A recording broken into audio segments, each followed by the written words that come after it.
You're listening to the New World to Go podcast with your hosts, Redbyrd and BDLG.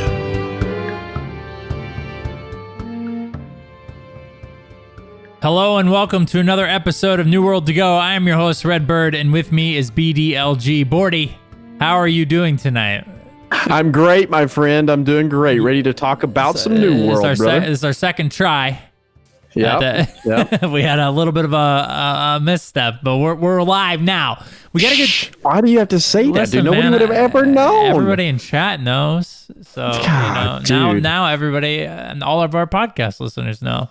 It was Red's fault, by the way. Just want to throw that out there. Here's the thing, guys. If you listen to the podcast, you get a nice edited version of what we do. But if you are one of our live viewers during, like, as we record, you know that we mess up a lot.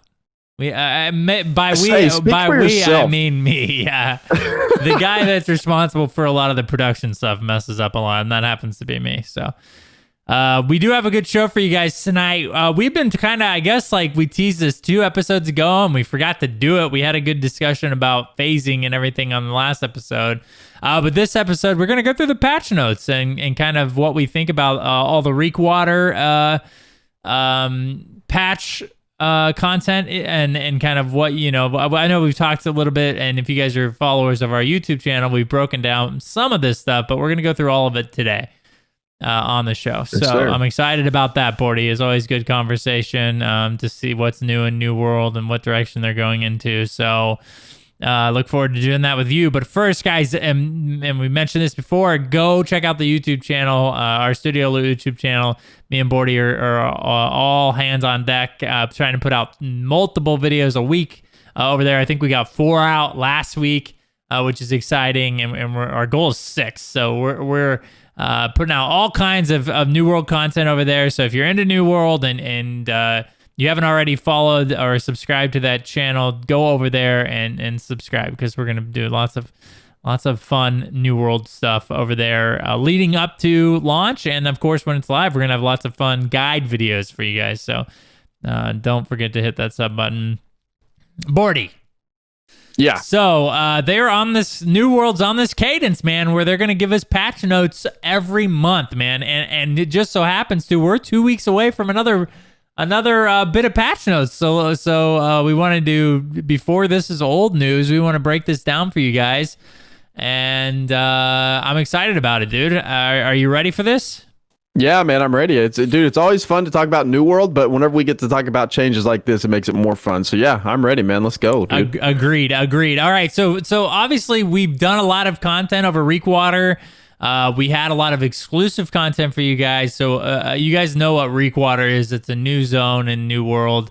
And obviously it's an in-game piece of content as well. And you guys know about that. So we're not going to go too in-depth into that as far as this episode goes. But we're going to skip down to new enemies. So this is one of the big features in Reekwater, Bordy. A bunch of new mobs that we've never seen before. And ultimately, Bordy, this is one of the complaints that came up frequently in the preview event. It felt like there wasn't a lot of different types of mobs or different experiences in combat. And so they added a lot of different mobs with a lot of different mechanics, Bordy. So what do you think about this as, like, the increase in content that they promised us? I like it, man. I don't think you can go wrong with having a big variation in mobs at all. It's not fun to walk around and fight the same thing over and over again, which during the preview event did feel like that a little bit, because as you went through the zones, you encountered this same type of enemies almost everywhere you went. Now, there was obviously the Angry Earth and the Lost and the Ancients and all of that stuff, but it was like the same type of Ancients whenever we went in there and fought them. It was like the same type of Angry Earth, the same type of everywhere you went. So I am incredibly excited that they're adding variations, and I hope they continue to do so. I would like to see just a plethora of mobs, and I think they're doing a great job with that. And also, like, on their Twitter account, they've been blasting off these new mobs too that they've been adding, which is cool to see. They've been, like, putting out these little tweets with these little blurbs about the new monsters. So that's really cool, and the art behind those is really, really cool too. I've been enjoying those tweets from them. So yeah, great change, man. I hope they continue to roll them out. Yeah, and the game obviously needs this type of variety, especially in a game where the combat, is more like the Dark Souls or action type combat. What really makes your experience as a player stand out is having different mobs to kind of learn their mechanics and behaviors. And so I think the more the merrier in this sense, and they definitely didn't hold any punches back with the Reekwater zone, adding a ton of different mobs. The first one is the 4 swamp dryads. So these are angry earth creatures that use powers of the bog of Azoth to fight the player. So Bordy, this particular patch added 2 different types of I guess what would you call them, like tribes. They added to the undead group, and then the angry earth group. Basically. Yeah, I think they actually call them factions, but that gets a little confusing because you have enemy factions and then you have player factions. So, but I think they do reference them as factions. Yeah. Yeah. So, all right. So, player, tribes or factions. Angry Earth got quite a bit. And really, Bordy, I think they're one of the more interesting tribes or factions of mobs in my mind because of the diversity there. They seem to have like one of the greatest, you know what I mean? I guess variety up until this point. Yeah, I would agree with that, man. I like them. The Angry Earth, it most definitely are some of the most interesting creatures. And now we have some swamp dryads coming in, dude. That's dope to me. I like fighting a swamp thing every now and then, walking through the swamps and you see something pop out, dude. That's so cool. I like it. Yeah. So one of the things that interests me, and I'm sure they'll flesh this out more as the game goes on, or as we know more about the game, is the lore behind all of these different types of enemies. The Angry Earth being kind of the island's defense against a lot of the corruption and everything like that. But I think it's very interesting that in all these in-game zones, that's usually where you find the Angry Earth mobs, mostly from exploring during the preview event, and then of course Reekwater. Yeah, absolutely. They do seem to be very much in-game mobs, which I think is fine, man. I don't have any complaints there. Yeah, so let's see. We got 2 swamp fiends, creepers, which is another thing that is a tendril, kind of like the corruption tendril that is in the corrupted breaches. Those things look brutal, man. I was watching you fight some of them during the one of your videos on the new Reekwater event. Those things look tough. They just go under the ground and pop up, and they look tough. I've seen some other videos of some other creators who are having troubles with those things too. So are those mobs strong?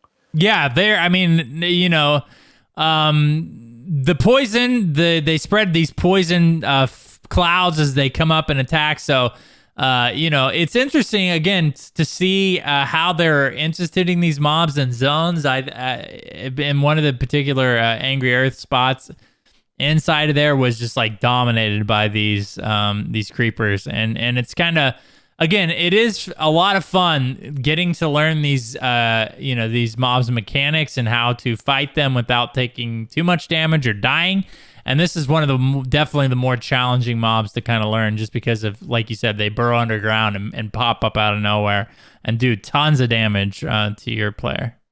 Yeah, they looked absolutely brutal. I like that though. I enjoy a challenge like that. It looked irritating, but it also looked like it was a lot of fun to try to dodge them and maneuver around them and kill them. It looked fun, man. Yeah. So, and I think we don't want to kind of drag this out too much with all these different mobs. If you guys haven't seen all of the different enemy types that they've added in the game, you should definitely check out the patch notes. So there, again, lots of undead or what is the lost, I guess, a lot of lost mobs and angry earth mobs that they added to the game.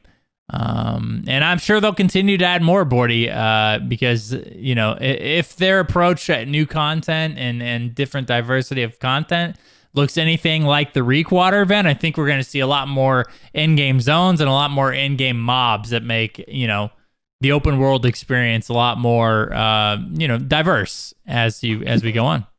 Yeah, absolutely, man. And not to get off track, but I do want to mention real quick that the Reekwater zone, I don't think there's something we haven't talked about the zone specifically itself yet. And you mentioned lore a little bit earlier, and the Reekwater zone does come with its own little piece of lore with the Siren Queen tied into all of that stuff. So I'm very excited to see how all that ties into the new zone too. So that's pretty exciting to me as well, because as they add this new stuff, it looks like they're also working on some lore for the game too, which I think it desperately needs. Yes. They're, they do a good job at teasing what the island is, or why you're there. The opening intro, has you meeting with Captain Thorpe, and being tempted to this island, and potentially the weight of what you're trying to do, why you're there. But a lot of the lore, the story is in these letters that you find all over Aeternum. Which can be challenging, I think, for some people to kind of read and get into. So it is nice to see that, they may be fleshing out even zone-oriented stories that you may, get fed through quest lines versus, reading letters that you find all over the place. Yeah, for sure. So another big features, and I think we've covered this quite a bit on our channel, the YouTube channel, but we will brush over it here, is fishing. Obviously fishing was a highly requested thing, and so a lot of the details, and they did put a ton of details into the fishing systems. It's in my mind, one of the best executed fishing systems in any MMO. But fishing is obviously a gathering skill. So basically, they added fishing as a new gathering skill. It added a wide variety of fish to all the waters, both fresh and salt. That's important to note. You basically will. They mentioned, or I asked the question during the event, how would we know if it's fresh or salt water? Basically, said anything inland would be fresh water, and then if you're fishing off the coast anywhere on Aeternum, it would be salt water. So basically, there's two types of fishing. Different types of bait that you'll be using, depending on where you're fishing at, fresh or salt. They added fishing rods, Bordy, that you can craft. It's an engineering trade skill. So engineers will have one more thing that they can do, is create fishing rods. Obviously, with anything, Bordy, in New World, there are 5 tiers of fishing rods to be crafted. Sorry. So yes. So then I'm sorry. I was distracted. I was just laughing, man. You said fishing wads. Yeah. It cracked me up a little bit. I'm sorry. Listen, man. Now we're even because you didn't have to mention that, and you did. All right. So I'm sorry, man. Yeah. So okay, there are 11 unique perk types available on each fishing rod. So that's pretty cool, Bordy. And I'd like to see again them do more with this, because the pickaxes and the axes that you use to chop wood and stuff like that, there wasn't a lot of diversity between each axe or each pick. It was just kind of like, this gathers faster than your last one, or if it's a tier 5, it gathers way faster than the tier 4. But there was no traits that really stood out or made one axe unique from another axe, so to say. And so it's nice to see they're instituting this with fishing rods, and hopefully they go back and look at that on all the other gathering tools as well. Yeah, I think in the preview event, weren't there perks you could add to your gathering tools though? Okay, so there was I think basically it came down to gathering speed, from what I remember. Yeah, it was a luck trait. Yeah, from what I remember, it was a chance to get one of, obviously a more gather more in one attempt or something like that. But there was nothing to this diverse effect of having multiple perks or unique perks. So I hope they do go back and kind of add more or look more into that when it comes to the other gathering tools as well. So just like just like we had mentioned before in our fishing video, there are hotspots during fishing. So it will increase your rarity and the bite speed. So obviously a lot of people that are fishing enthusiasts will be looking for hot spots for fishing around the world, just to increase their chance to get a rare fish. The Bordy, there's also sea monsters or like extremely like legendary type fish, I guess, that you can catch or seek out during fishing. So there is that aspect of kind of, trying to pull a trophy out of there. And I don't think they mentioned anything about this officially, but I think, I would hope to see them maybe institute some sort of like housing item if you do catch like some sort of sea monster. Yeah, that'd be dope, man. Have like a or just be able to mount your fish. Like if you catch a really big fish, but you turn that into your trophy. Yeah, that'd be cool. I hope so too, dude. Because that kind of stuff is very cool. ESO in my mind does this really well, which is basically like you kill your dungeon boss and then you get to rip its head off and put it in your house. And I think that like, for raid bosses and everything like that is a really cool idea to kind of show that you have an achievement in game. So hopefully they do that with fishing too. Yeah, hope so. That'd be dope. So gathering, cook, and loot to find your base and increase your chance to catching rare fish. So fishing obviously not just adds the, independently this gathering skill, but now your cooking, your engineering, and everything else will be also, things will be added around fishing into these other different crafting and gathering things as well. So that's pretty cool. So there's fishing quests, Bordy. So the first inhabitants of Reekwater found the marshy waters teeming with all manners of fish and quickly set out to map and take advantage of this new and valuable resource. The quantity and quality of fish through this area are far superior than any other across the island, of course, of Aeternum, attracting the best and most esteemed fishing enthusiasts on Aeternum. We've mentioned this in a previous podcast and in our fishing video, Bordy. It is awesome to see that they have now kind of set this precedence that there's an in-game zone for gathering, for this particular gathering skill that we're talking about, which is fishing.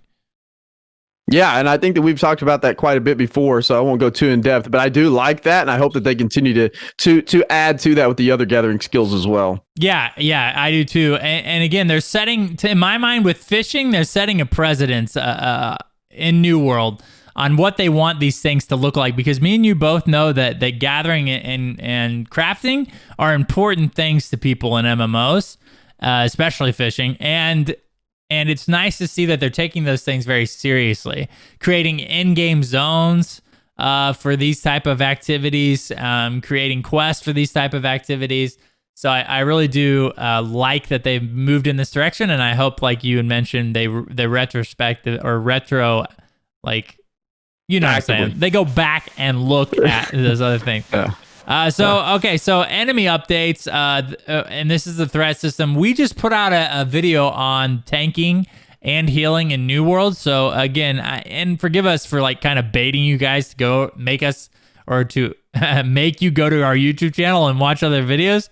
But we don't want to like double up on content a whole bunch as far as like what we've covered in depth so far.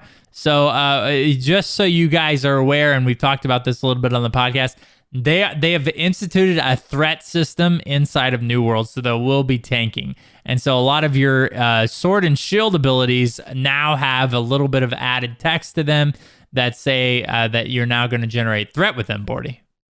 Yeah, and this is threat system part 2. So in the previous update back in October, whenever they put out the patch notes, that was the threat system part 1, and so It does touch on that there. And then here it just goes a little bit more in depth because they did say in the first one that healing didn't generate threat yet. Now it does. So in part 2, they have added healing and blocking that now generate threat, and they've added new abilities that generate threat too, to like the sword mastery tree, the shield bash, and intimidating rush. So all of those things are cool, man. I like that there's now kind of the trifecta. I think that this game was kind of heading in that direction, and it seems more and more that they are finding their direction now, finding their stride and what they're wanting the game to be. So that's pretty exciting. Yes, and it's always, it kind of piques our interest, obviously, as far as what kind of content they're going to add to the game when you talk about tanking and healing and needing those group dynamics to kind of complete content. So that's exciting as well.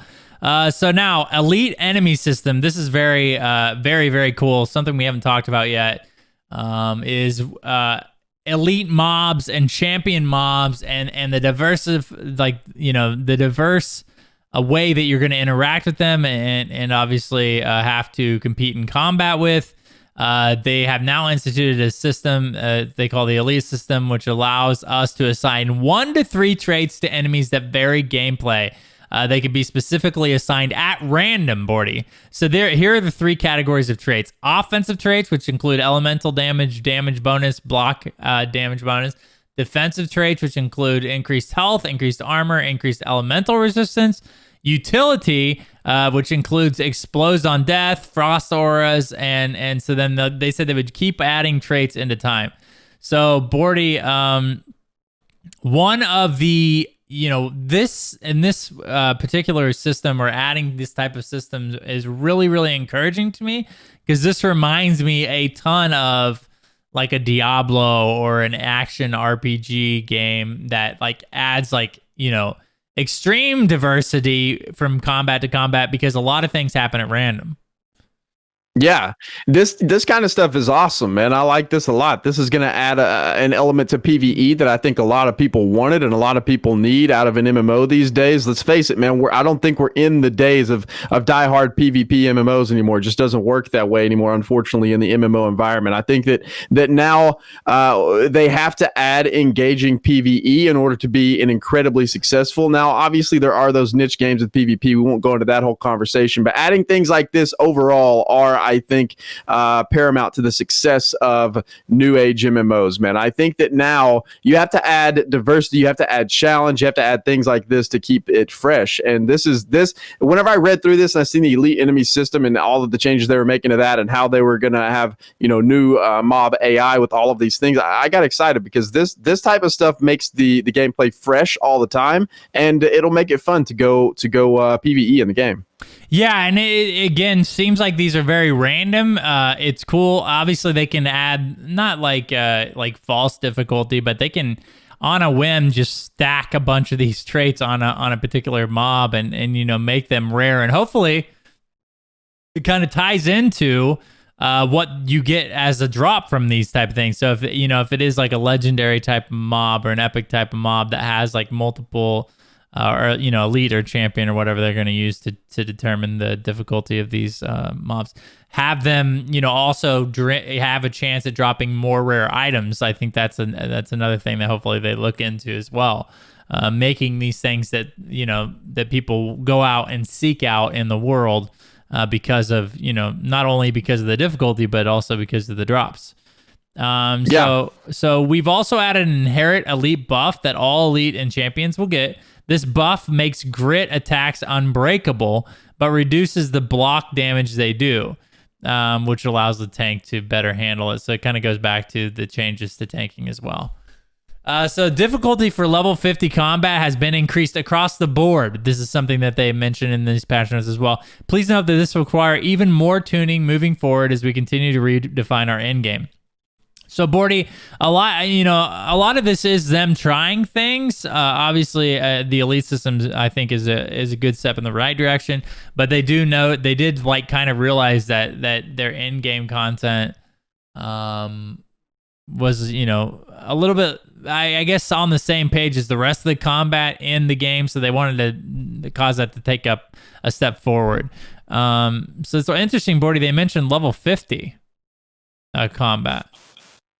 Yeah, and I think that's something that needed to be addressed too. I don't think you want combat to be just this crazy difficult dredge of a thing to go do while you're leveling. In my opinion, I don't think it needs to be incredibly easy either, like a cakewalk. But I think that there's a happy medium there, because as you're leveling your character, you don't want to run into these crazy difficult challenges all the time that really sidetrack your leveling to get to in game, right? I mean, you want to feel that progression moving forward. I think every now and then it's good to encounter super hard mobs, but I like that they're adjusting the difficulty for the level 50 and above mobs, because at the end of the day, man, whenever you get to end game in New World, there wasn't just a ton of stuff to do, and that was one of the biggest issues with the game. And so now I think adding difficulty, adding different, like we talked about before, the different skills to the elite system, the new enemies, all of these things, tying all of these together should give us a little bit better end game. I still don't think all of this this stuff is going to be enough, but we still have quite a ways before the game releases anyway. So I think that they're just kind of setting the tone, adding all of this stuff so far, and then we'll get some big content drops later on. We'll see. Yeah. Yeah, and specifically, I guess the mention of 50 was interesting just because 60's max level, or at least was max level in the preview event, but your tier 5 gear starts at level 50. So it's just interesting to see, you know, again, I know that they've been talking about moving the tiers and they've kind of honestly like almost gotten rid of it entirely by making gear level dependent.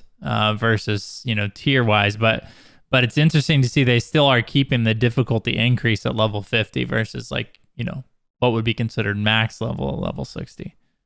Yeah, I think that's okay though, man. I think that's okay because I think once you get on into because by that time you're basically in pretty much an end game of New World anyway. Because at level 50, that's whenever you can go do the invasions. That's whenever you can participate in a lot of the other content in the game. Sure. So it makes sense that they would scale it at level 50 or adjust the difficulty at level 50 to me. Sure.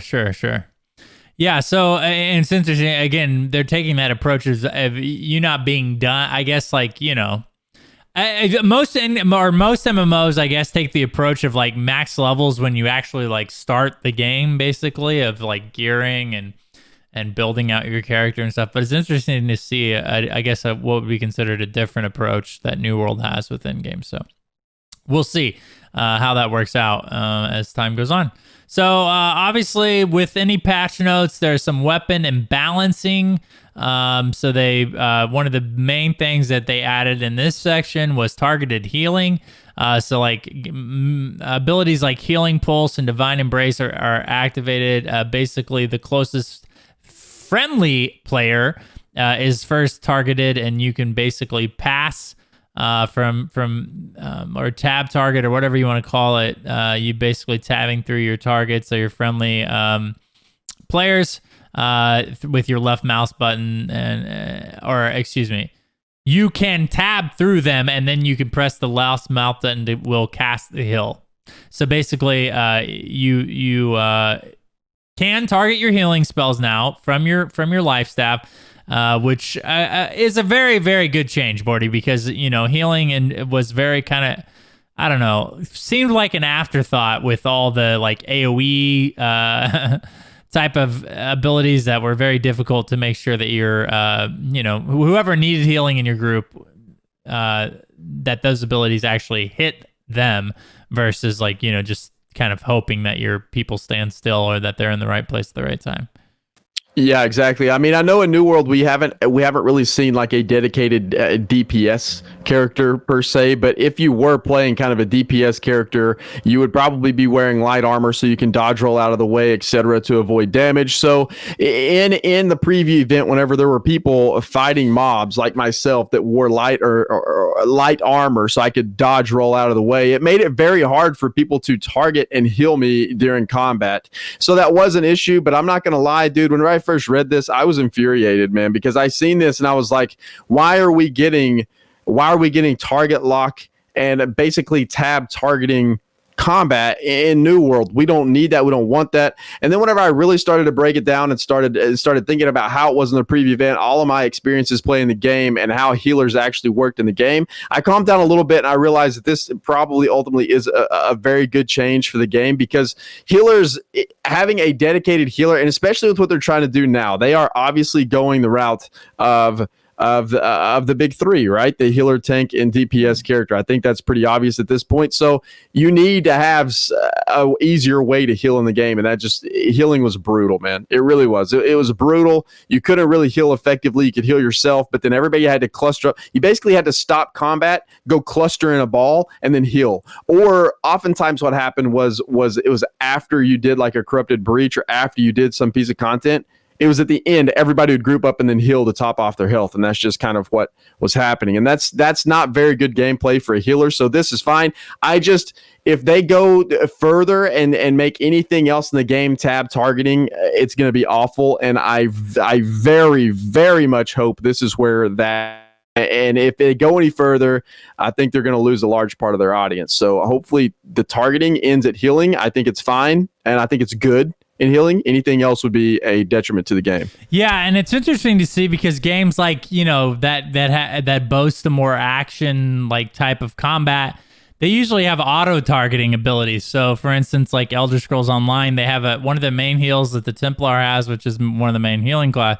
They just have like you heal and it like is a smart target. So basically, if you are the lowest person in the group, like, or your health is the lowest, it will basically automatically heal you.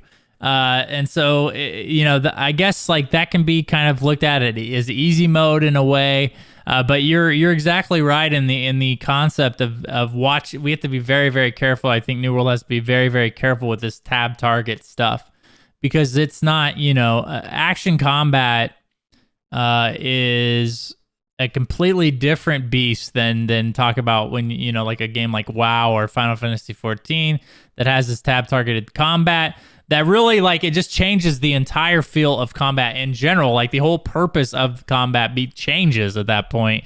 And if you're only, tab targeting is in my mind something that's kind of in the past, right? We want to move towards a more progressive combat system like New World has, that has, dodge rolling and blocking and all of those things that are very, very, I think, fun and high skill cap and everything like that. They do have to be careful with that. So hopefully they stick with the action combat and maybe just leave this to the healing side of things. I sure hope so, man. I, for one, would be one of those people that I would be incredibly angry if they added any additional tab targeting to this guy. I would be incredibly angry. This is the combat for New World is the main reason I love this game so much. I mean, obviously there's a lot of other factors, the environment, the aesthetics, there's a lot of other things that go into play, but the core combat of this game is so fun and so good. And I just, if they add some tab targeting stuff, dude, I'm going to be infuriated. I have recently tried to go back and play other MMOs. WoW, for one. I've tried to go back and play. I've tried to go back and play Final Fantasy. I've tried to go back and play Guild Wars. There's some other ones I've tried to go back and play. And now, since I've had my taste of New World, nothing holds a candle in terms of the combat. And I cannot bring myself to even remotely get into those games now because I'm so spoiled on action-based combat. ESO is semi-action based, and that's about the only one I think that I could go back and play right now. Those tab targeting systems, man, that's just my personal opinion. I can't get back into those. So I hope and pray they do not screw this up and go back to that route, dude. I would be so angry. Well, dude, okay, so it's just completely different. A lot of the like WoW and Final Fantasy 14, when you have tab target, that kind of eliminates that as the focus, right? You're not like having to aim your spells, like the ranged combat in New World, you know what I mean, is very like high skill driven. You have to aim, a lot of it's projectile stuff, so you also have to kind of anticipate for those. It's there's a lot of skill required to be effective at range in New World. And that is kind of where the skill lies. Now, when you look at like tab targeted games like WoW, your skill lies in your ability to execute your rotation effectively, to manage like, 10 cooldowns or something like that. So then, those two things do not mix. You either want your skill to be, from your players, or the challenge of your players to be like knowledge and rotation and effectiveness of cooldown management, or you want there to be action combat, which is basically, your ability to dodge and parry and use your abilities at the right time, to gain an advantageous position or something like that. So, they do not mix well. And like you said, it is something to keep an eye on, because that could definitely take a bad turn quickly. And I feel like the worst thing they could do is then look at ranged abilities and then make those tab targeted. And then that would be, I think, enough to really like be a massive setback for the already like like you had mentioned, good combat system that they've established. That would absolutely be 10 steps in the wrong direction. Yeah. So speaking of ranged weapons, these are the weapon changes that they made in the game. The first was the musket. So musket, the trap cooldown was increased to 30 seconds. Bordy, I'm not, I wasn't aware of any like trap spamming during the preview event, but something to, and I made a video about this, but this is important to know. They did remove all of the animation canceling with the musket from the game, so you can no longer cancel the reload animation. So that gap between the musket and the bow is now, the way it should be, which is basically the bow is meant to be more of a rapid fire ranged weapon, and the musket takes a lot longer to load, but hopefully deals more damage. Yeah, I don't know of any. I don't know. That was pretty cool. I enjoyed that video that you put out, but I don't really play with the musket. Didn't really play with the musket a whole lot. So the trap cooldown increasing to 30 seconds. I don't really have a lot to say about that. I never had a problem running into someone with the musket putting traps down in PvP or PvE or whatever. I know people were using them, but just I don't know. I kind of indifferent on that change, I guess. Yeah, it's hard to say. I mean, I'm sure there's something out there that wouldn't have changed it if not. So life staff smite upgrades. So they decrease the bonus damage of empowered smite to 15%, and they decrease the additional bonus damage of ultimate smite to 25%. So it's weird they use the term upgrade because both of these are nerfs, Bordy. Maybe like they're a little odd. Yeah. Like upgrade to balance. I don't know what the idea was behind that, but they nerfed smite. So there you have it. So sword. So here's the sword and board changes. Obviously, they did change a lot of the abilities to change or obviously increase the threat. So they mentioned that. Please see the threat system for those changes. But they also increased the slow effect duration from intimidating rush to 4 seconds. So that's a buff to that ability. Yeah. So we kind of missed a section here though too, the critical hit system section. I don't think we talked Sorry about that. So I wanted to talk about that for a minute because I think it's very important too to this entire DPS tank healing thing we have going on here. Most notably, the one that catches my eye the most. So they added a critical hit chance to all weapons. They also added a critical hit modifier that determines the extra damage. They added critical hits and backstabs, critical hits and backstabs don't currently get called out in damage takes with the orange color like headshots do, but they will soon. So those are just kind of some changes. But the thing that stands out to me the most is this last part here that says we will also add perks that modify crit chance and modifier in the future. So what that tells me, Red, is that now as a tank, you're probably going to run perks that generate threat and some other types of tanky perks because they are adding those for tanking, and now they have perks that are going to modify crit chance and the crit chance modifier in the future. So it seems like if you're basically going to be a DPS character now at that point, right? Like if you're trying to do damage, you're going to put these abilities or these perks on your gear, and that's what you're going to use. You're not going to use threat generating perks. You're going to use maybe threat decreasing perks along with crit chance and crit damage modifiers on your weapons. So it just further drives home the point that is where the game is. It's not headed there. It's already there. Yeah, and so obviously the more the merrier with these traits. They talked about elemental damage and all these other different things that they're kind of adding or looking at in the game. They already had a few like void damage and fire damage and stuff like that. Obviously, anything like this diversifies the types of builds in the game, which I think is very good. Obviously, crit chance is a very, very, very common thing in all MMOs. So, obviously, this isn't that big of a surprise as far as an addition to like the available traits in a weapon or a piece of gear. Obviously, I would like to see them, further go into this, look at what are some different ways we can kind of change people's effectiveness in combat. Obviously, crit chance is fine. Crit damage is fine. But I'd like to see them explore this even more, Bordy, because, again, I think, and it goes back to the elite mob system as well. I think adding things like this that diversify character builds and diversify combat as a whole, I think is really, really good for the game. But yeah, to your point about like having the holy trinity of MMOs and being in that position, and that is definitely where New World is now. And now I think the main struggle, Bordy, is just making sure there's enough diversity there to not be boring, because now they've completely changed combat, or the nature of group play and combat.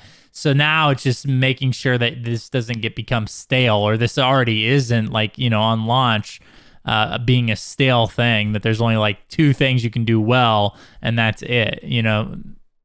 Yeah, exactly. And it makes me a little bit concerned, to be honest, about open world PvP now, because there were so many fun encounters where it was 1v1s or 1vxing, and it was like it just seemed like everyone kind of had a fair shake at it, right? Well, now if you're running a full-on tank build and you're out trying to run these quests, if you're trying to solo and that's the only build that you have put together, now obviously in New World you can just switch your gear out and then become a different character, so you can switch it for different situations, I guess. So that kind of, I guess, almost makes this a moot point, I guess. But if you are out like tanking gear and you fight somebody that's DP, like how well can those two compete against one another? You know what I mean? Or if you're like a full healer build now, like whereas before you could heal, but you could also do damage. And so you could be out in the open world and you could effectively open world PvP as a so-called healer, right? I don't know how effective you're going to be now if you're solo running around, or if you're in a group of 2 even running around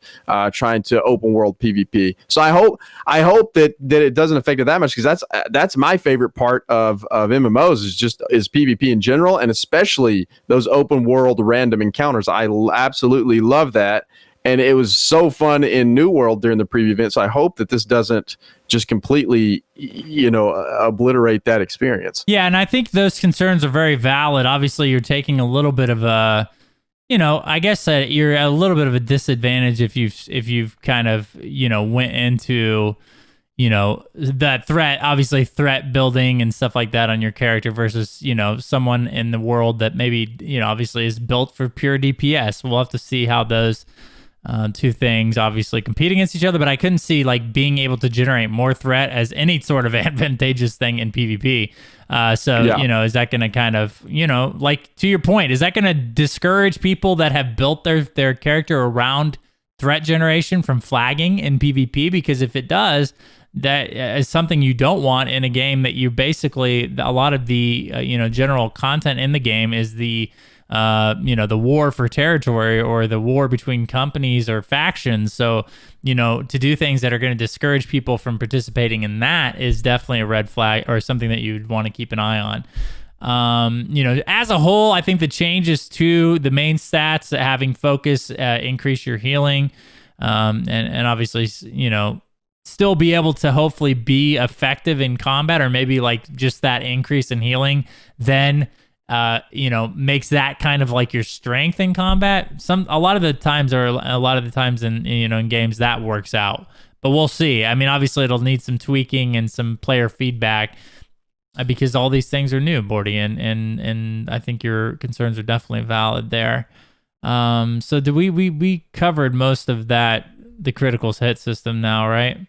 Mm-hmm. I think so. Okay, so let's move down to additional nameplates. So our nameplate system currently has 3 levels of details. So basically, these are changes that they made. So full shows everything on, medium just shows names, and other ways you just see chat bubbles. So it's just basically levels of immersion in the game. The new default setting, it displays 5 full, 10 medium, and 31 distant. That's weird. I don't know what I'm reading exactly there, but so basically, I guess you're able to see more nameplates on your screen at one point in time. So that's a change that they made. It doesn't seem like much. Like, it used to be 1, 4, and 15. So now it's 5, 10, and 31. Just the way that you can see people's names in game. Yeah. So you can adjust it to your liking, basically. Right. Yeah. Okay. Yeah. So we have also added a setting for number of nameplates displayed, so you can change that as well. All right. Good to know. Obviously, it's good to some people really enjoy being role playing and being immersed in the world. So it's nice to see that they're making adjustments towards the setting side of things that's going to allow people to be able to do that to their liking. So now you can now pin 6 quests instead of 3. I think that's a really good change.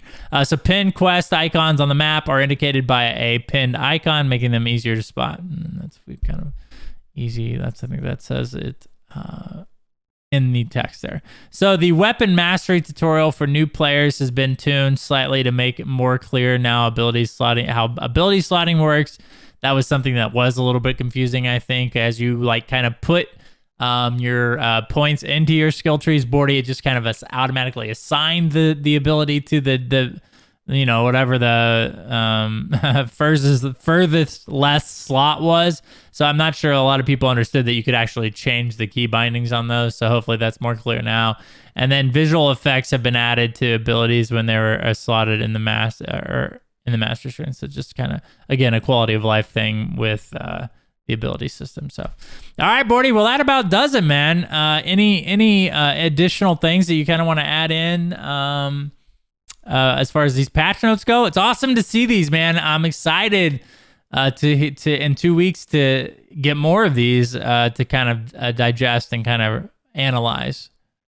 Yeah, no, I don't have anything else to add really, other than I think these are great. I hope they keep them coming. Well, they said they are, so I'm looking forward to the next one. Yes, sir. Yes, sir. All right, Bordy. Well, that about does it. We got, of course, the company of the week. Now, guys, if you are creating a company in New World and you're interested in being on the podcast, don't forget to go over to newworldfans.com. It's our website dedicated to New World. We're definitely excited to see all these different companies creating accounts over there and promoting their guild or company, excuse me. And so we wanted to give some shout outs on the podcast to help you guys grow your companies. So this week's Guild of the Week, Bordy, is Underground. So Underground is a NA guild. Their faction is undecided, English-speaking guild. Their size is 11 to 25. They are currently recruiting. They want to have a small, close-knit guild. They are not looking to have a huge, massive guild or a huge, massive community or whatever with 10,000 plus members. The exact quote from their guild page says, "We don't aim to throw as much spaghetti at the wall as we can and see what sticks like a massive guild invite with like 10,000 plus members. We are a group that come together and excel as a team. They don't play with egos or have any time to deal with drama," which is, hey, dude, I'm all about that, man. They say they're not going to put up with someone if there's any drama going on. All right, they're there to have fun. They don't care if you're really playing 12 hours a day or 12 hours a month, as long as they're a good fit for their community and their positive attitude. They're welcome there. So they say that it's basically whatever you want to do in the guild is up to you, or in the company is up to you. Their only concern is that everyone is having fun and is operating as a team and helping each other out. So this seems like a very cool, very awesome, very small, close-knit group of people is what they're trying to accomplish. That's what they're trying to create here. So if that interests you, go check out Underground. It's the company of the week here, and I will link all of that information in all of the descriptions everywhere you can find this podcast. All right, and again, we thank Underground obviously for coming over to New World Fans and promoting their guild there. Company, gosh dang it, dude, I'm gonna have to use it. I'll get. Obviously, Wait, I'm get used to it. I'm new to the podcast. What are you talking about? Hey, man, it's only episode 44, dude. I it takes at least 100 episodes to build a habit. Apparently, We've almost been doing this for a year, bro. I know. Holy That's crap. insane, man. It's insane. Because we've been weekly the whole time, haven't we? Or did we ever go to bi-weekly? I don't think so. I think we've done this weekly for 44 weeks, man. We thought the game was going to release a year, like 6 months ago. Big true. That's okay, though. Hey, that's okay, because it's going to be. They're making a lot of good now. changes, dude, and I'm excited to see what they have in store. Obviously, leading up to launch. All right, guys. Well, this about does it for another episode of New World to Go. Bordy, why don't you tell people where they can find you on the internet? Yeah, man. Twitter is at the BDLG.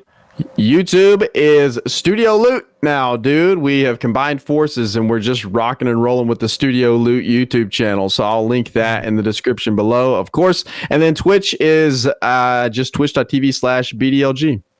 And I am Redbird with Y. You can find me over at Twitch under that name. Obviously, guys, follow the Studio Loot Twitter for all updates for the New World to Go show, as well as New World fans, all of our guides and updates over there. We got big things on the way. We're excited to show you guys over there, New World fans. So definitely check that out as well.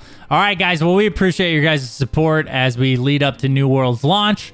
Very grateful for you guys. Don't forget to leave a 5-star rating if you're listening on Apple iTunes. And that about does it, Bordy. Thanks again, guys, for listening, and we'll see you on another episode of New World to Go.